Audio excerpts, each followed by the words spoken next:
नमस्कार प्रिय दर्शकों, एक बार फिर आपका स्वागत है हमारे YouTube चैनल अनमोल टॉक्स में। प्रिय दर्शकों, आज फिर नया वीडियो नई जानकारी लेकर हाजिर भी है। दर्शकों, आज की जो कहानी है, आज का जो प्रसंग है, ये बड्ढा ज्ञानवर्धक है, बड्ढा मोटिवेशनल है। इसलिए वीडियो को आप पूरा देखिएगा को आज की जो कहानी हम आपको सुनाने जा रहे हैं, ये कहानी एक नागिन का बदला है। प्रिय दर्शकों, एक सांप का बदला है, एक किसान और एक सांप, दोनों की कहानी है। प्रिय दर्शकों, ये कहानी बड्ढी मोटिवेशनल है, बड्ढी ध्यानवर्धक है। तो ऐसा कहा जाता है कि जो मनुष्य इस कहानी को पूरी लगन से और पूरी ध्यान से सुनता है, उसके जीवन से समस्त प्रकार के विकार दूर हो जाते हैं। वो इंसान कभी भी गरीब नहीं रह सकता, जो मनुष्य इस कहानी को ध्यान से सुनता है। सांप के बारे में तो आप सभी जानते होंगे कि सांप एक ऐसा जीव होता है जिसके पास मणि भी होती है और जिस सांप के पास मणि होती है, प्रिय दर्शकों, उस सांप को इच्छाधारी न कहा जाता है। जो इच्छाधारी नाग होता है वह सब कुछ करने में सक्षम होता है। वो हर वो काम कर सकता है जो इम्पॉसिबल होता है। कहानी शुरू करने से पहले जो लोग हमसे नहीं जुड़े हैं, वो हमारे चैनल को सब्सक्राइब करे, अच्छे अच्छे कमेंट किया करे, ताकि हर आने वाले वीडियो का नोटिफिकेशन सबसे पहले आपको मिले और प्रिय दर्शकों आप उसका फायदा उठा सके। शुरू करते हैं को आज की प्यारी सी कहानी, ये प्यारा सा वीडियो। प्रिय दर्शकों, प्राचीन काल समय की बात है। एक किसान रोज अपने खेत में काम करने के लिए जाता था। वो किसान बैलों की जोड़ी लेकर और अपने खेत में जोत करता था। उस किसान ने तकरीबन अपने पूरे खेत के अंदर बैलों की सहायता से जोत निकाल दी थी। प्रिय दर्शकों, अब कुछ कोने बचे हुए थे। अब किसान के खेत में कोने बचे हुए थे जिनमें हल नहीं पहुंच पाया। अब किसान जो खेत के कोने बचे हुए थे, उन खेत के कोनों में कुदाली लेकर के और वहां की जमीन को खोदने लग जाता है। किसान खेत के 3 कोने खो देता है और जब चौथे कोने में किसान पहुंचता है तो वहां पे दीमक जो बनाती है वो एक छोटी सी थी। अब वो किसान उसको भी खोदने लग जाता है। प्रिय दर्शकों, अब जैसे किसान कुदाली से उस पे मारता है, उसको वो खुद जाती है और बम के बाद एक आपके डोर टुकड़े हो जाते हैं। जब सांप के 2 टुकड़े हो जाते हैं, सांप बीच में से कट जाता है। अब उस सांप के 2 टुकड़ों को देखकर वो किसान बड्ढा दुखी हो जाता है। सोचने लगता है कि आज मेरे से भूत बड्ढा जघन्य अपराध हुआ है। किसान अपनी मनी ही मने बहुत पश्चाताप करता है। प्रिय दर्शकों, जब किसान उन दोनों साहब के टुकड़ों को दूर हटाता है और गौर से देखता है, तो प्रियदर्शी को वो खुदी हुई बंबई के अंदर एक छोटा सा सांप का बच्चा और था। ये देखकर किसान और भी ज्यादा दुखी हो जाता है। सोचने लगता है कि सांप का जो बच्चा है इसी सांप का है, लेकिन ये सांप तो मर चुका है, ये कट गया है, 2 भागों में बंट गया है। अब इस आपके बच्चे का पालन पोषण कौन करेगा? यही सोचकर वो किसान एक प्रतिज्ञा लेता है कि इस सांप के बच्चे से इसका पिता का साया मेरी वजह से हटा है। इसीलिए मैं ये प्रतिज्ञा लेता हूं कि इस सांप के बच्चे को मैं अपने बच्चे की तरह इसका लालन पालन करूंगा और इस साल आपके बच्चे को अपने पुत्र की भांति ही रखूंगा। यही सोचकर वो किसान उस सांप के बच्चे को अपने घर ले आता है। घर लाकर के अपनी पत्नी से कहता है कि प्रिय, ये सांप का बच्चा है और इसका पिता मेरे हाथों मारा गया है। इसीलिए अपनी गलती का पश्चाताप करने के लिए इस सांप के बच्चे को मैं घर लेकर आया हूं और इसका लालन पालन हम अपने पुत्र की भांति करेंगे। प्रिय दर्शकों, उस किसान के एक छोटा बच्चा था। उसका भी एक छोटा पुत्र था जो बहुत ही छोटा था। अब किसान की पत्नी भी किसान की बात को मान लेती है।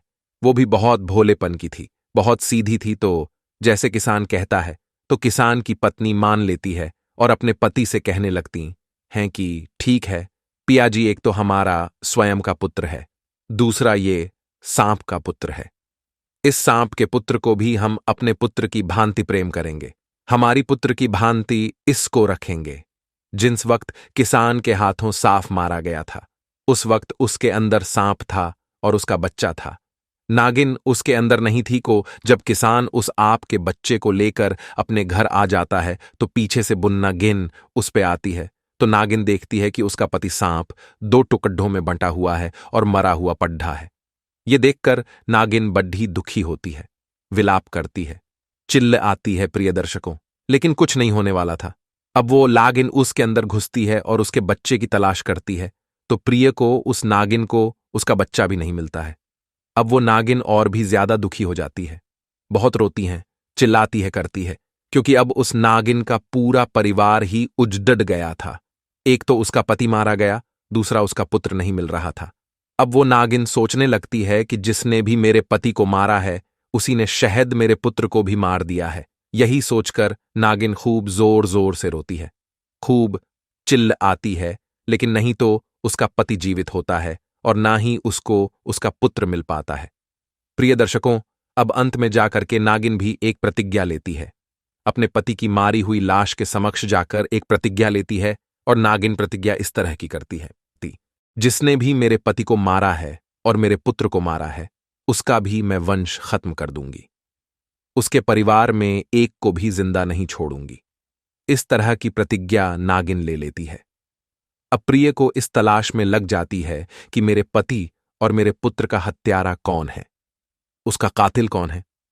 इस तलाश में नागिन लग जाती है। अब दूसरे दिन फिर से किसान अपने खेत में जाता है और बची हुई जमीन को कुदाल से खोदने लग जाता है। अब जैसे ही किसान खेत में पहुंचता है और जमीन को उसी कुदाल से खोदने लग जाता है जिसको दाल से सांप की मृत्यु हुई थी, तो वो कुदाल पर उसको दाल पर सांप का खून लगा हुआ था। अब नागिन भी उस दिन उस पर बैठी हुई थी, अपने पति की लाश के आसपास ही मंडरा रही थी।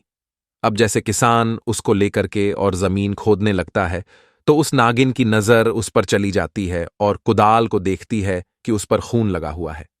कुदाल पर लगे खून को देखकर नागिन सोचने लगती है कि यही वो किसान है जिसने मेरे पति और मेरे बेटे को मारा है, मेरे पुत्र को मारा है।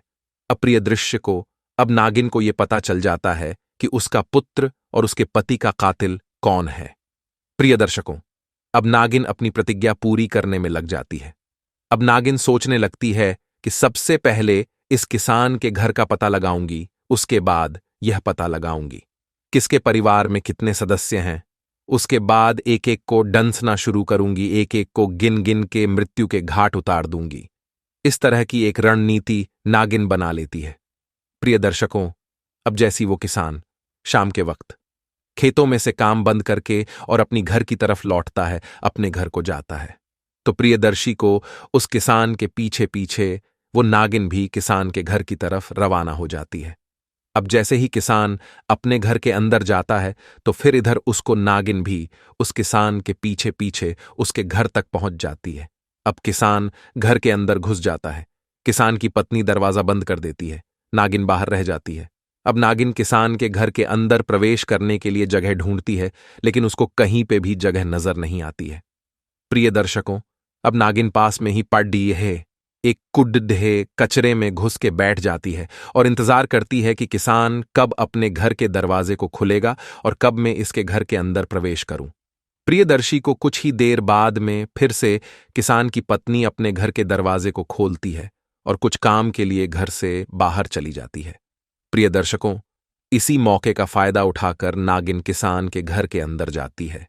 अब जैसे ही नागिन किसान के घर के अंदर पर भी इस करती है तो सबसे पहले किसान का एक छोटा पुत्र नागिन को नजर आता है, जो कि पालने में झूल रहा था।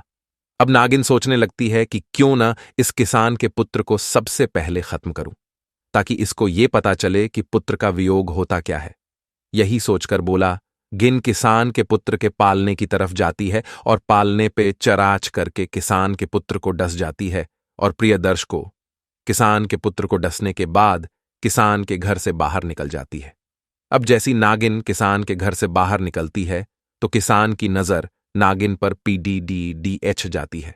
किसान देखता है कि कोई सांप मेरे घर से निकल रहा है। ये देखकर किसान अपने मन में सोचने लगता है कि मेरे हाथों जिस सांप की मृत्यु हुई थी ये उसी की नागिन है और ये मेरे घर तक आ गई है, तो इसका मतलब यह है इसने मेरे पुत्र को जरूर कोई नुकसान पहुंचाया है। ये सोचकर किसान अपने पुत्र के पालने की तरफ भागता है। तभी किसान की पत्नी भी आ जाती है और वो भी उस नागिन को अपने घर से बाहर निकलते हुए देख लेती है। किसान की पत्नी भी सोचने लग जाती है इस नागिन ने जरूर मेरे पुत्र को कोई ना कोई नुकसान पहुंचाया है। तो उसको किसान की पत्नी भी अब अपने पुत्र की पालने की तरफ दौड़ ढहती है। दोनों पति पत्नी अपने पुत्र की पालने की तरफ दौड़ ढहते हैं और अपने पुत्र को जा करके देखते हैं कि उनके पुत्र को नागिन ने दस रखा है। अपनी दोनों पति पत्नी, किसान और किसान की पत्नी चिल्लाते हैं, करते हैं, अपने पुत्र को गोद में उठा लेते हैं और इधर उधर भागने की कोशिश करते हैं। सोचने लगते हैं कि किसी राज्य से इनका उपचार करवा दे, लेकिन प्रिय को अब रात्रि के समय कोई राजवेद नजर नहीं आता है, कोई राजवेद नहीं मिलता है। प्रिय दर्शकों, उस जमाने में कोई हॉस्पिटल नहीं थे, कोई ऐसी चिकित्सा व्यवस्था नहीं थी, सिर्फ और सिर्फ हुआ करते थे। प्रियदर्शी को अब कुछ ही देर में किसान के पुत्र के जहर चढ़ जाता है और जैसे ही जहर चढ़ता है तो किसान के पुत्र के मुंह से झाग निकलने लगते हैं।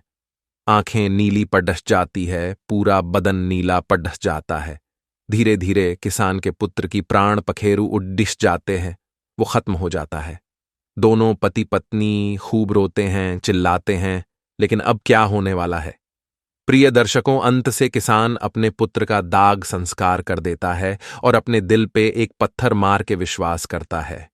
सोचने लगता है कि नागिन ने अपना बदला पूरा कर लिया है, उसके पति के बदले मेरे पुत्र की जान ली है, इसीलिए नागिन का बदला पूरा हो चुका है। अब मैं नागिन के पुत्र को ही अपना पुत्र समझूंगा और उसी के सहारे हम दोनों पति पत्नी हमारा जीवन व्यतीत करेंगे, क्योंकि नागिन का जो पुत्र हमारे पास है उसको हम हमारी पुत्र की भांति लालन पालन करेंगे। प्रियदर्शी को अब वो किसान और किसान की पत्नी उस नागिन के पुत्र से बेइंतहा मोहब्बत करने लग जाते हैं। उसकी हर छोटी छोटी चीजों का ख्याल रखते हैं, हर जरूरत का ख्याल रखते हैं। को दोनों पति पत्नी नागिन के बच्चे की सेवा में लग जाते हैं, उसी को ही अपना पुत्र मान लेते हैं। कुछ समय, कुछ दिन निकलने के बाद नागिन फिर से किसान के घर में आती है। अब की बार नागिन सोच के आती है कि इस बार मैं किसान को खत्म करूंगी। हमारे पीछे कुछ गुंडे पडिढ़े हुए हैं और वो लोग हमारे पुत्र को मार देंगे, हमको मार देंगे। इसीलिए हम चाहते हैं कि हमारे पुत्र का किसी भी तरीके से प्राण बच जाए। इसीलिए कुछ देर के लिए आप हमारे पुत्र को संभाल लीजिए। प्रियदर्शी को यह कहकर पंडित और पंडितानी दोनों अपने पुत्र को किसान की गोद में थमा देते हैं और वहां से भाग जाते हैं। प्रिय को किसान और किसान की पत्नी, पंडित और पंडितानी की पुत्र को गोद में ले लेते हैं और अपने मकान के अंदर चले जाते हैं। प्रिय दर्शकों, अब दूसरे दिन जैसे ही किसान खेतों में काम करने के लिए जाता है तो वो देखता है कि खेतों में पंडित और पंडितानी दोनों मरे हुए पड्ढे थे। यह देखकर किसान बड्ढा दुखी हो जाता है। सोचने लगता है कि जिस पंडित पंडितानी ने हमें पुत्र दिया है वो लोग यहां मरे पड्ढे हैं। अब वो किसान, पंडित और पंडितानी का दाग संस्कार करता है, उनका अंतिम संस्कार करता है। उसके बाद किसान और किसान के घर वाली पंडित के पुत्र का लालन पालन करते हैं और उसको अपना ही पुत्र मानते हैं। प्रिय दर्शकों, अब एक दिन नागिन किसान के घर में आती है और किसान अपने दोनों पुत्रों को खिला रहा था, यानी सांप के पुत्र को भी खिला रहा था और पंडित के पुत्र को भी खिला रहा था। तभी नागिन किसान के घर में पहुंचती है और यह नजारा देखकर बहुत खुश होती है, बहुत प्रसन्न होती है। नागिन सोचने लगती है कि किसान वास्तविकता में धर्मात्मा आदमी है, पुण्य आत्मा है। यही सोचकर नागिन वासी वापस लौटने लगती है, लेकिन फिर से नागिन के दिमाग में ख्याल आता है कि अब मेरी जीने की कोई इच्छा नहीं है। उस नागिन के पास में नागमणि थी। अब वो नागिन धीरे धीरे किसान के पास जाती है और किसान के पास जाकर एक औरत का रूप धारण करती है। औरत का रूप धारण करके उस किसान से कहती हैं कि किसान, मैं तुम्हें एक चीज देने आई हूं। इस चीज को तुम संभाल कर रखना और यह चीज तुम्हारे घर में हमेशा रहनी चाहिए। कभी भी किसी को मत देना, भूल कर भी किसी अन्य व्यक्ति को मत देना, प्रियदर्शी को। तब वो नागिन किसान को अपनी नागमणि दे देती है। नागमणि देने के बाद औरत के रूप से फिर से नागिन बन जाती है। अब वो किसान समझ जाता है कि ये वही नागिन है और अपने पुत्र को सहलाती है। अपने पुत्र को सहलाने के बाद किसान से कहती है, किसान, मेरे पुत्र का हमेशा ख्याल रखना, लेकिन इतना ज्यादा विश्वास भी मत करना, क्योंकि हमारी जो प्रजाति है ये दुष्ट प्रजाति में गिनती आती है। इसलिए मेरे पुत्र पे इतना ज्यादा विश्वास भी मत करना। अब मेरा पुत्र स्वयं की रक्षा करने में सक्षम है, ये बड्ढा हो चुका है। यदि मेरा पुत्र कभी भी भविष्य में तुम्हारे साथ कोई गलत करता है तो तुम्हारे पास मेरी नागमणि है।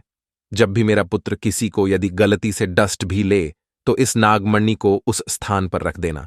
जिस जगह नाग दस्ता है तुरंत उसका जहर खत्म हो जाएगा और वो व्यक्ति स्वस्थ हो जाएगा। को ये कहकर नागिन वापस किसान के घर से निकल जाती है और अपने पति के पास जाकर अपने प्राण त्याग देती है। उसके बाद किसान नाग और नागिन दोनों का भी दाग संस्कार करते हैं। प्रिय दर्शकों, इस तरीके से उस किसान का परिवार पूरा संपूर्ण हुआ।